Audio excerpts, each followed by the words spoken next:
One surgery, 15 minutes in a chair, and according to dozens of doctors, you will spend the rest of your life trying to reverse it. Buccal fat removal has been one of the most requested cosmetic procedures of the last 3 years. Celebrities are doing it, teenagers are googling it, and the people who got it in their 20s, they're already showing up to clinics asking for their fat back. Here's everything the trend won't tell you. I want to look like a really bitchy Calabasas MILF. Honestly, like huge tits, you know, suction face, 24 going on 45. Okay. That's my agenda. So what does that mean? Buccal fat removal, jaw shaving, cat eyes. I mean, the whole work. Wait a minute. Who are you? So there's clearly a very specific look driving all of this. But let's see what happens when people actually go through with it. Took my blush a little bit lower today, and I feel like Devin Aoki. 2026 is the year of the cheeks. If you still have your buccal fat, stay in line. Stay in line. You can go online, Google buccal fat removal, and see hundreds of celebrities with terrible outcomes. Because they were people who were not truly good candidates. They were people that were regular face people. They transiently wanted to look a certain way. They removed their buccal fat and it made an impact. Let's talk about gels and 2 things you shouldn't do if you don't want to have gels. So about 10 years ago, I had always like a fat baby face, and I had fat removed from my lower face to give me a more chiseled look. What I will say is you go down the path of life and you start to lose collagen and elasticity, I feel like it started to like fall down and hang because of that, even despite the fact that I had a lower facelift and neck lift in 2017. So that's number 1. Don't get fat removed from your face because you're going to regret it down the line. I was scrolling Facebook earlier, minding my own business, when I came across this. And this made me clutch my pearls. Can we not normalize removing parts of our body like our cheeks to make us more beautiful? And why is hollow being used as a descriptor, like a beautiful descriptor? That is so disturbing. Hollywood right now is so disturbing. As someone who went through the 90s in a pivotal time of my life, a really delicate part of my life, looking at like Nicole Richie and the Olsen twins and Paris Hilton, and just remembering how that imprinted on my self-image, this is so disgusting and so detrimental in so many ways. Like, let's not normalize this, please. That's it. Hollywood's canceled. One surgical treatment that you would never recommend. Buccal fat removal, any kind of fat removal from the face, it is going to age you rapidly. Now, I know it's all on trend to have that chiseled, model-esque, almost gaunt, sucked in kind of look, but that's the very thing that is going to rapidly age you as you grow older, because fullness is youth. Have you seen people with baby faces? Why do they look so young? It's because of the fullness that they have in their face. And that fat pad, that fat, is actually providing you with deeper structural support for the skin tissue above, which is why when people rapidly lose weight, or we're seeing Ozempic face and things like that, it's because these very fat pads are shrinking very rapidly, and you see that scaffolding of the skin is being lost. So you're getting that loose, saggy skin developing much more rapidly, and premature signs of aging. If you even look at celebrities that have a fuller face versus those that have lost that and look gaunt, you'll see which one looks more youthful to the eye. And just because it's on trend now and you might like that chiseled, contoured look in your 20s, you are going to deeply regret it when you hit your 40s. You'll be coming to me to try and replace all that volume, and then, you know, there's only so much we can do non-surgically. Then we're going to end up doing fat replacement, fat grafting, or we're going to have to try and do lots of fillers to try and compensate, which will never sit the same as your natural fat pads. So just don't remove your fat. I want to talk about today is buccal fat removal, because this is such an awful surgery to get, and the reason is simple. You might look better now in your 20s, or perhaps even a couple of years after you do it, but you need to take into account that you lose fat on your face as you get older, all right? You might have heard about baby fat and all of those things, which is indeed true, all right? You are more likely to retain water and fat in your face while being younger than, you know, the older, which is the exact same reason why men usually look better in their 30s than they did in their 20s and their teens. Right? And that's the problem, because if you are getting buccal fat removal, you are going to lose your cheeks now, which is good. It gives you the oggy curves and it makes your face look more refined and all of that shit. But then when you tap into your 30s, 40s, and even more into your 50s, you just look like a sunk in diseased person. And guess what? You won't have to deal with you looking like a skeleton as you get older. What's consistent across those clips is the timeline. Nobody regrets it immediately. The regret comes years later, and by then, the damage is structural. But not every voice in this conversation agrees. Let's watch. This is a procedure I truly believe in, and it gets such a bad reputation. It's called a buccal fat removal, and I've had it done myself. One main reason why people are not a big fan of this procedure is because they say it can age you, but I think the real problem is that it's been done on people who weren't good candidates in the first place. Something important to know is that your buccal fat pad doesn't really shrink as you age. There are studies done on this. In actuality, the buccal fat pad gets displaced or moves downwards, which can add to the jowly look. This procedure is great in the right patient because it can give a really nice, soft, contoured look. The wrong patient, it can make you look more hollow and therefore possibly older. This procedure is done in the office under local anesthetic. It's not a very painful procedure. You do have some swelling for a few weeks afterwards. The incisions are all in the mouth, so there's no sutures to remove. I usually say it takes 6 months to a year to see your final results. Candidacy for a buccal fat reduction is really made on a case-by-case basis. Also, what I usually suggest is to not remove all of the fat. It's just to remove enough to give you, again, a nicer contour. In my experience, buccal fat removal surgery is not something that's going to make you look weird or older or even be that noticeable as much as people think online. I'm definitely bucking the trend here, but in my experience, buccal fat alone for most patients is pretty subtle. They like the results, but it's nothing that's super dramatic. And so these things that people say out there online when they see photos of people, I think it's mostly due to lighting and makeup changes, or that they're sucking their cheeks in. It's not actually buccal fat. So sure, it's certainly possible for patients that do not need buccal fat removal, meaning they already have a kind of sleek and gaunt look to them. If you take their buccal fat out, then you definitely can make them look worse, and you can make them look more gaunt and age them prematurely. But in reality, I think most people who have buccal fat done, it's a pretty subtle change, and it's not going to make them look like a different person. And that's just the way that I feel. And that's actually an important counterpart. The argument isn't that the surgery is inherently bad, it's that it's being performed on the wrong people at scale. That distinction matters. Now let's hear from medical voices on exactly why. The whole buccal fat removal. Yes, so what's going to happen is this. Everyone is going to see a celebrity doing it. You know, they're in their 20s and 30s, are going to want it to accentuate their cheekbones. And what's going to happen? They're going to prematurely age and look like this all the time. I know. For most people, it's a giant mistake. It's a bad trend right now. Now, unless you're going to star in Zoolander.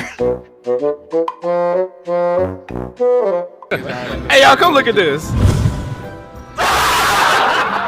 Here are 3 plastic surgery procedures you might regret later on. All right, number 1 is buccal fat pad removal. It is a very trendy thing. I don't like to do it. I rarely do it. I know how to do it. It's kind of a tricky operation to do right. It doesn't benefit most people, and it can risk damaging the buccal branch of the facial nerve. And then my opinion is that you're going to want to have that fat later. So why are you going to remove it now? We're just going to have to do filler later. So procedures you might regret later on. That one is a good question. It actually made me think. Number 1, I would say buccal fat removal. If you are already sort of skinny and you want to get that wavy look and things like that, that's fine in your 20s or 30s. But as we age, we continue to lose fat. Sometimes the patients in their 50s and 60s, they lose so much fat there that they start to look skeletonized. Here are 3 plastic surgery procedures you might regret getting later on. The first, buccal fat removal. That's where we make an incision on the inside of your cheek and remove the excess fat in the cheeks. This was very popular, very trendy a couple years ago, but what we do know about the face is that fat is youthful, and rarely is the patient a really good candidate for buccal fat removal.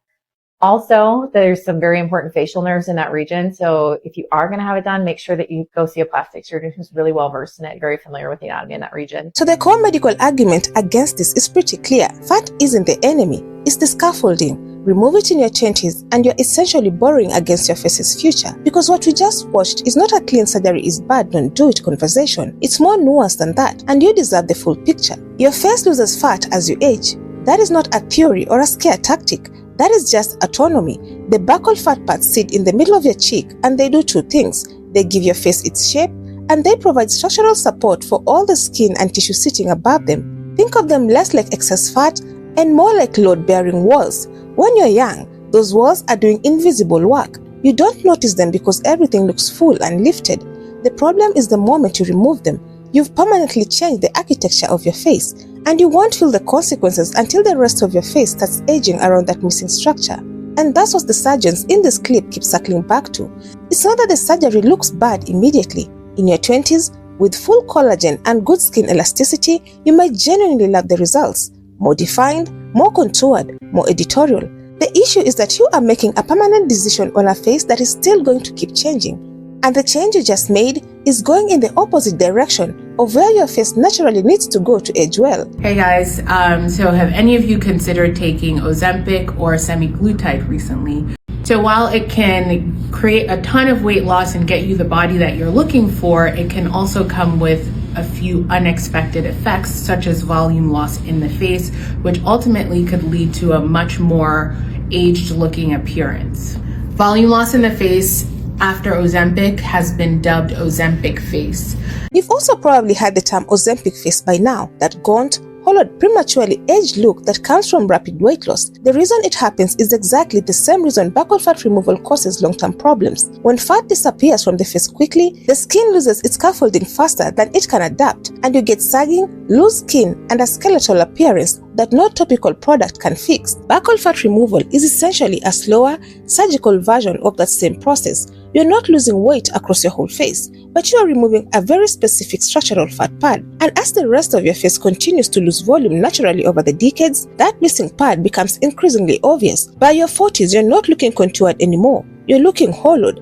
There's a difference, and it's not subtle. And here's what's important to understand about how this surgery went wrong culturally. The procedure itself, performed correctly on the right candidate, is not inherently dangerous. One of the people in these clips had it done themselves and defended it, and their argument was worth listening to. The real issue is candidacy. There is a specific type of patient for whom conservative buccal fat reduction makes sense. Someone with genuinely significant permanent fat in that region that doesn't respond to overall weight changes, assessed carefully by a surgeon who understands the very long-term aging trajectory of their specific face. That's a narrow category, and trends are not narrow. Trends are everyone, all at once, wanting the same thing. What social media did was take a procedure with a very specific use case and turn it into a contouring shortcut. Suddenly, people with already slim, angular faces were booking consultations. People in their early 20s with completely normal facial fat were calling it a flaw. And surgeons, not all of them, but enough, were performing it without seriously interrogating whether the patient was actually a candidate. And that's the pipeline that created the regret cases, not the surgery itself, the indiscriminate application of it.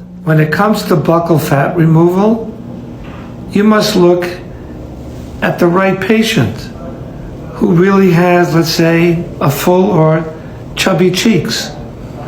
You also have to take into account technique and then aesthetic judgment. How much do you remove? You don't go crazy in removing too much. And then, of course, for the surgeon, they must be familiar with the anatomy. So aesthetics, the right patient, technique, and anatomy. Multiple surgeons in these clips flag this, and it deserves its own moment. The buccal branch of the facial nerve runs directly through the region where this procedure is performed. Damage to that nerve is not a cosmetic issue. It affects facial movement and sensation. This is not a reason to never have the surgery, but it is a serious reason to be extremely selective about who performs it. This is not a procedure for someone who just completed their training. The anatomy in that region is complex, and the margin for error is real. If you are seriously considering this, the surgeon's familiarity with facial nerve anatomy should be the first question in your consultation, not an afterthought. What if I told you that 100% of patients have some nerve damage after surgery? I want to talk about the real complications that can occur in facelifting surgery. The most dreaded complication is nerve damage because we've separated the nerves connecting to the skin. Most patients are very afraid of inability to move their face or facial paralysis after these types of surgeries. But The reality is that all patients have some difficulty moving and probably going to come back, but it takes a long time. So there may be difficulty in the smile, changes in the lower face, the corner of the mouth can droop a bit on one side because the marginal mandibular nerve has been injured. There are problems sometimes with one brow lifting and not the other if the temporal branch or the supply there is stretched or pulled, but usually these come back on their own. One of the creators in these clips drew a direct line from the 90s, the era of visible ribs and size 0 as the beauty standard, to what's happening now. And the comparison holds. The specific aesthetic changes decade by decade. The slim 90s gave way to the curves era, which has now shifted to this sharp, angular, almost gaunt ideal. But the underlying dynamic is identical every single time. A very specific and narrow body type gets coded as aspirational. The beauty industry finds a way to sell you access to it, and the long-term consequences get buried under the trend cycle until enough people are already living with them. Then the next trend arrives. When I was 14, 15, I was so sure I was gonna get buccal fat removal because I thought that my face was fat. It never occurred to me that my face would slim down as I got older, and what I had in my face was baby fat. And I also thought that my jawline was too square because I got into K-pop and I just thought that my jawline was too square, and I would look at like my other classmates and think their jaws aren't like mine. There's nothing wrong with my jaw. I freaking love my face structure now and all of that. And yeah, it's just funny. This creator said something that genuinely deserves more attention. She was 14, convinced she needed buccal fat removal, certain her face was too full and too square. She didn't get the surgery, and by the time she was an adult, she loved her face exactly as it was. That is not a lucky outlier. That is the completely normal trajectory of a developing face. Baby fat is a real and literal thing. Facial fat in adolescence and early adulthood thins naturally as you move through your 20s. The chiseled look a lot of young people are trying to surgically manufacture is often simply the face they are already growing into. If they wait, the surgery they are booking to get there faster is removing the very thing that would have gotten them there naturally and leaving nothing in its place for the decades that follow. What are 3 plastic surgery regrets? One, buccal fat removal. If you're not a good candidate, buccal fat removal is not for you. 2, removing volume from one's face. Liposuction of the neck, for instance, has to be done for superficial fat. The buccal fat removal regret wave is just beginning. The surgeons predicting it in these clips are not being alarmist. They are reading a pattern that has played out before. So what's the actual takeaway? If you are young and you're looking at this surgery, the only question worth asking is not whether you want this now, it's whether you will want this in 20 years. Not as an abstract exercise, as a genuine interrogation, because your face at 45 is going to need every bit of structural support it has, and the fat you're calling a flaw right now is doing work you won't understand until it's gone. Normalise chubby cheeks again. Fuck's sake, what is everyone's obsession with getting buccal fat removal? You all try to look like models and stuff like that. We all look like ethereal pricks, if I'm going to be honest with you. Like all chopped in cheeks and the bones and like scared to smile, scared to act, scared to breathe because you're trying to keep your aura. Your aura is not there. You just look like unapproachable and nasty and not the person that you were born to be. You know, everybody in their grannies getting buccal fat removal. It just makes you look older. Why do you want to look older? You should try and look younger. Keep your chubby cheeks, your youthful cheeks. You'll naturally get rid of the chubby cheeks as you age anyway, so when you're in your 60s you'll look chubby. Yeah, no, this obsession with everybody trying to lose their cheek fat and all this stuff and fat in all these random places where fat is supposed to be, it's just getting too much. You look amazing. Stop trying too hard, guys, okay? If you made it this far, I appreciate you watching. Let me know what you think in the comments. If you enjoyed the video, don't forget to leave a like and subscribe for more content like this. Creators' handles are in the description box below, so go give them some support. I'll see you in the next one. Bye.